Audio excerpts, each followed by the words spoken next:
வணக்கம். வாழ்க வளமுடன். ஆன்மீகமும் மருத்துவமும்.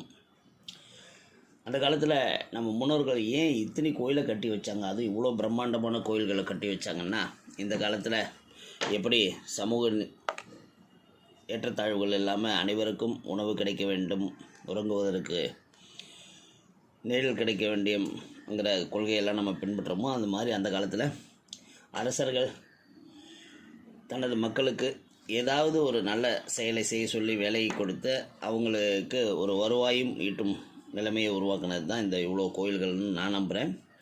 அந்த மாதிரி 2 in 1 பர்பஸில் ஒரு கோயில் நாகப்பட்டினத்தில் இருக்குது. அது என்னென்னு பார்க்கலாம். ஸ்ரீ வரதராஜ பெருமாள் கோயில் நாகப்பட்டினத்தில் இருக்கிற இந்த கோயில் ஜகுல் நாயக்கர் என்ற குறுநில மன்னரால் கட்டப்பட்டது. இந்த கோயில் டச்சுக்காரர்கள் கப்பல் போக்குவரத்துக்கு கலங்கரை விளக்கமாகவும் நம்ம கும்பிட்றதுக்கு 7 நிலை கோபுரம் உள்ள கோயிலாகவும் கட்டி முடித்தார். எப்படி பாருங்கள், அதாவது மேலே எறிகிற விளக்கு, கோயில் கோபுரத்து மேலே எறிகிற விளக்கு கலங்கரை விளக்கமாகவும், நம்ம கீழே சாமி கும்பிட்றதுக்கு ஸ்ரீ வரதராஜ பெருமாள் கோயிலையும் அமைத்த அந்த குறுநில மன்னரோட அறிவு பாருங்கள். ஒரு கலங்கரை விளக்கம் கட்டுன்னு டச்சுக்காரன் காசு கொடுத்துருந்தான்னா அதை வச்சு கோயிலும் கட்டி டச்சுக்காரனுக்கு கலங்கரை விளக்கமும் கட்டினது ஜகுல் நாயக்கர் என்ற குறுநில மன்னர்.